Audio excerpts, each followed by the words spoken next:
Hi there, sir. Could you state your name? Robert Anthony Wells. All right, Mr. Wells. Do you have a residence? I have a P.O. box. I rented it at Anthem, and that's good for 6 months. And that P.O. box is in my billfold. And I have a 2017 SUV that I'm having to live in now, and I can do everything in that except go number 2. But as far as a physical residence, Your Honor, I do not. Okay, no problem. Do you have an email? I'm sorry? Do you have an email? Yes, sir, I do. Can I get that? It's provisions@gmail.com.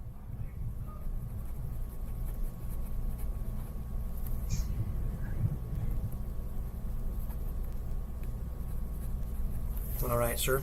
Do you have a phone by chance? A telephone? Yes. Yes. Okay. 6.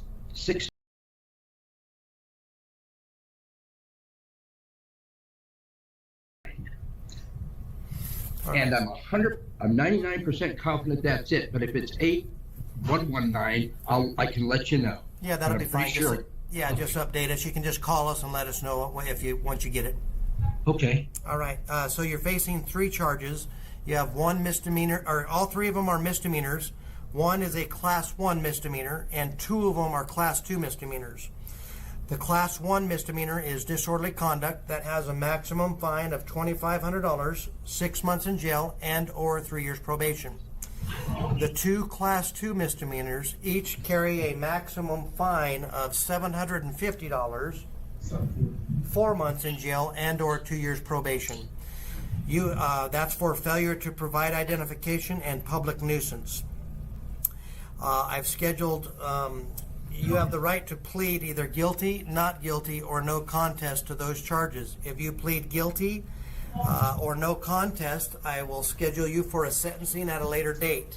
If you plead not guilty, I'll schedule you for a pre-trial conference.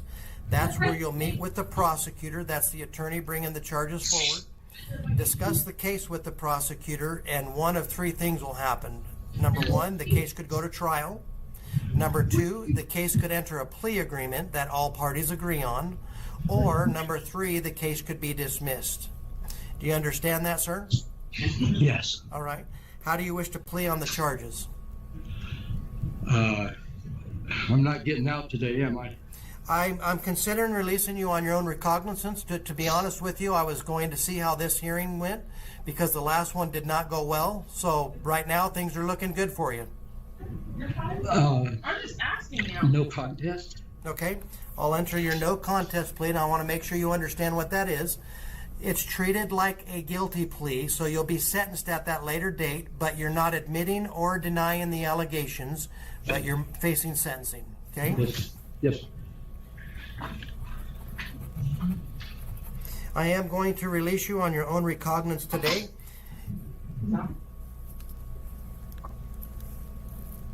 Your next court date is scheduled for the sentencing on July 8th of 2024 at 10:30 in the morning. So I need to have you back in this courtroom for that sentencing, and that could be your last appearance for this case unless you failure to make a payment or failure to comply with any of the conditions, okay?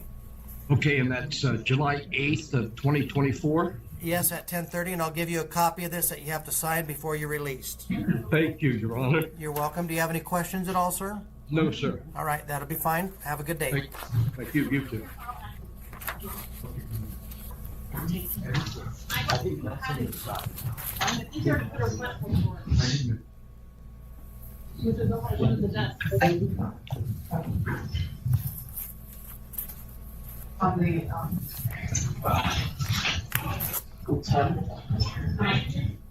Good afternoon. Good morning, Your Honor. Hi there. Can you state your name, please? Christopher James Edwards. All right, Mr. Edwards, do you have a residence? Yes, I do. Can I have that address? I don't have it. It's in my personal. It's at the yard sale shop in Rye. Okay. Yeah, just when you get it, call the court and update the address for our records. No, I can give you my ex-wife's address. She is 209 South Ponderosa Street, Payson, Arizona 85541, apartment number 11.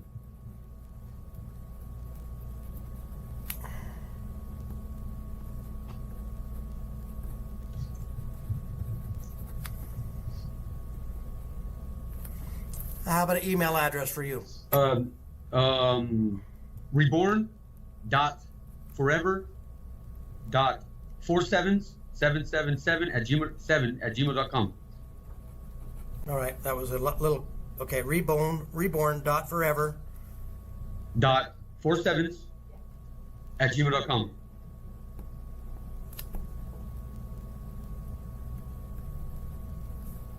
And then your phone number ends in 4332.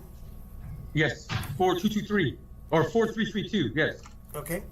All right. So you're here on reporting, false reporting to law enforcement officer. That's Yes, a class 1 misdemeanor that has a maximum fine of $2,500, 6 months in jail, and or 3 years probation. Your options are to plead guilty, not guilty, or no contest on those charges.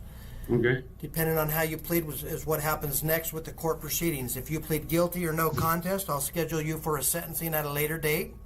If you plead not guilty, I'll schedule you for a pretrial conference at a later date. The pretrial conference, you'll meet with the prosecuting attorney, discuss the case with the prosecuting attorney, and one of 3 things will happen.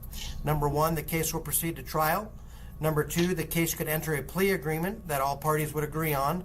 Or number 3, the case could be dismissed. What is contest again? No contest? No contest means you're not admitting or denying the allegations, but it's treated as a guilty plea and you'd be sentenced still on the case.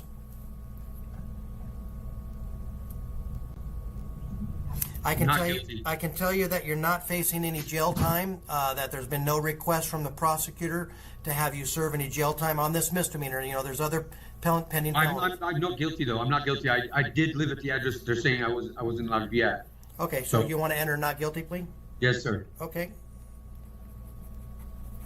All right, so I'll schedule your pretrial conference for 7/22 of 2024 at 9:30. So, You'll have to come to the courtroom, Yes, wait sir. in the courtroom, and then the attorney will come and get you and talk to you about the case. And again, it'll either go to trial, it'll enter a plea agreement that you would sign off on, or it'll be dismissed. okay, so am I scheduled to be released on OR? You're going to be released on this charge on your own recognizance, but you also have a warrant that you were notified about. Yeah, it's on Monday. Yes, sir. For your failure to pay, so that's still there. But on this charge, you're going to. To Monday. Yes, right. sir. I understand. Okay. Thank you very much, Your Honor. Yeah, and then the felony side of this is still kind of pending and out there as well. I live at the address, and I didn't do anything wrong, so I'm not worried about that, sir. All right. Once you get released out of custody on the other case, you need to contact pretrial services. That's the probation department. But I'm going to give you a name and phone number. They're going to monitor you between now and the next court date that I just gave you to monitor to make sure you appear at the court and that you're doing whatever their requirements are, reporting into them. Because I want to make sure that you show up at that sentencing date. Otherwise, we put a warrant out for you. I revoke that. I'm going to show up, sir. I have no not showing up to court. I always show up to court. Nothing on my record shows I don't. All right, so we're going to release you on this. You're still in custody again on that other failure to pay, and I'll see you on Monday regarding that. All right, thank you very much. You bet. Thank you, Judge. Yeah, you just can send me the paperwork. Okay, yeah. So just so you have the information that Mr. Edwards has a warrant that he's going Until Monday. Yeah, so he'll give a release order on this one, but I wanted to make sure you knew that. Don't really release them. It's just release All right. them. Thank you, Judge. You bet. We'll take care of it. All right. Have a good day. Okay, you as well, Judge. Thank you. You bet. Bye.